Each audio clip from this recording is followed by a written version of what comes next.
how to treat your mouth naturally so that you can avoid problems in the first place. So one is by eating a really good clean diet with good proteins and lots of greens and all that kind of stuff. So a full, spectrum diet. Another couple of suggestions that I have is to absolutely dental floss your teeth. And I think that a lot of people maybe do it a little bit and then they don't do it, and it's, not really in their habit. But I would say form a habit of dental flossing your teeth at least a few times a week. Every day is perfect, but a lot of people aren't going to do that. And even look, like if you go to the natural health food store, there's going to be this tea tree oil dental floss, which I should run up and get mine. And on it, it's the waxed strands, but it has tea tree oil in those strands, and tea tree oil is a natural antiseptic and it's antibacterial. And so when you're flossing your teeth, you are actually getting the tea tree oil in there, and that's really great in between your teeth and down into your gums. And so the tea tree oil will help prevent the decay and, loosen them up. Another thing that I'll do sometimes is after dental flossing, I'll get some liquid chlorophyll and put it in a little bit of water. Then I'll swish it around my gums. You can also do that with wheatgrass. So if you're a person who's going to go get wheatgrass shots or something like that, you can floss your teeth before you go and then get that. And the wheatgrass stimulates cell growth and new cells. So that's another way. So if you have any kind of infection in your mouth that you can actually get at with floss, I would absolutely do that. If you have decaying teeth, I know this is another step beyond what most people are comfortable doing, but you can actually mush up, you could buy like some wheatgrass. They sell it for like cat food at Whole Foods and stuff. So you can buy it, you can mush it up into a poultice, and you could actually pack it in there like when people chew tobacco, and just let it sit in there on your gum line, and it will actually help heal your gums. And they say the number one corollary to heart disease is gum health. Totally strange. Yeah, well, and I mean that's the bizarre relation that. Yeah, there is that relation. Yeah, between heart and mouth. Yeah. For sure, and other organs in your mouth. Right.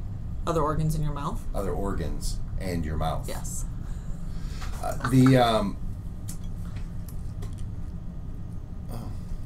don't recall what I was going to say. Okay, so go on. Talking about be sure to dental floss. Dental floss. I don't know. We could talk a little bit about fluoride. I wish I had more information at the very forefront of my brain, but I don't. Again, this is that passionate research that us in the natural health world do and whatever. So anyway, I think fluoride is a topic of discussion, and whether or not you should put fluoride in your toothpaste, using toothpaste with fluoride or without fluoride, getting fluoride when you go to the dentist, not having fluoride in your water or not. There is a lot of research on why the government started putting fluoride in water. And again, I think most things were started for good reason, but then to not question and go back on why did we make this original decision? Does it still stand with the research that's available today? Should we still keep doing that? And what's the downside to fluoride? The downside is that fluoride is a toxin, and especially the kind of fluoride. So it's not in, like when we take our trace minerals, which I brought out here a number of times, or sea salt, Celtic sea salt or something like that, that has a natural mineral base, and fluoride is one of the essential minerals. Like we have to have it in certain amounts. But what happens in the city water is, they're adding chlorine, which is completely toxic to our systems, and it's very acid forming in our bodies. And acid in our bodies versus alkalinity in our bodies allows disease to grow. Fluoride is another substance that's added to the water, but it's in its not natural form, so it's in a chemical substance form. And there's research that's showing that kids' teeth who have, like they've done research in cities that have fluoride and don't have fluoride in their water, and from what I've read, there's no more tooth decay in the kids that don't have fluoride in their water. So it's something to look at because there are toxins in it, and some people are claiming that those toxins are harming their bodies, and especially their children. So if they're eating fluoride toothpaste, and if you look at your toothpaste label, it says, do not swallow this.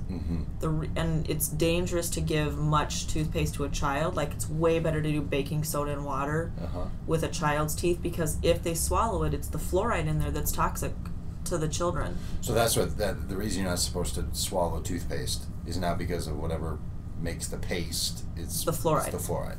So it's interesting, again, it's one of those things where, you know, I question it, and I love that Carla's sitting in here again, because I've thought about the question that she asked me a couple weeks ago. I talked about it with a friend yesterday, Jamie, from across the street when we were walking, and just about the natural ways and people bringing things up and suggesting them, and what do we do about it? I think we have to really look into it and keep doing some research and not shrug it off like these people don't have some kind of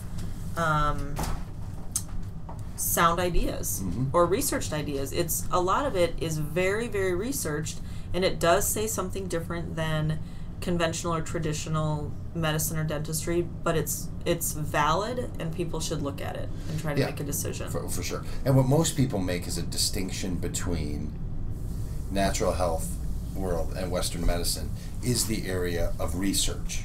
So once someone's doing research, looking at population groups, studying it, seeing the effect of this or that, now it's no longer, that's not something different than Western medicine. That's now research-based decisions. Not everything in the natural health world is research-based, and not everything in the Western world is research-based. So that tends to be the difference. It's when people take anecdotal evidence and turn that into big statements, right? Like this, you know, the thing with the kids that have autism and so on, and being connected to, right? That's where it people are like, now it's moved beyond. It's now not compared to the research at all. It's not right. And yet, but when people are doing, you know, comparisons of fluoride and the kind of trace minerals that you ought to have, and cultures where people's heads are shaped properly, and then cultures where they're not, and they find out that this is missing or this has been added, that's in the norm of how we make all of our decisions. So that's not what sort of freaks people out. Whether it's natural or not isn't the issue. It's when it's just based on anecdotal evidence as opposed to non-anecdotal. When I was in Michigan a few weeks ago, we were having this discussion. It was kind of interesting, but the guy who was one of the main teachers was leading a class on why humans shouldn't eat animal product, and they call it flesh food. Yeah, it was a big statement. And, you know, I'm sitting there because I'm more balanced. I totally believe in absolute, when you're sick, and I've said this before, and you know you have something going on, you absolutely need a time of cleansing, and animal products get in the way of your body getting rid of toxins. However, on a typical way of eating, I personally believe that we need some animal product, that being vegan isn't the way that our bodies were created. So I'm already kind of at odds with it, but I sat quietly. So he's talking about this, and I actually have a handout, and there's like 23 reasons that a researcher has come up with why humans weren't created to eat flesh food, and it correlates us with, I believe it's chimpanzees or gorillas. I think it's chimpanzees.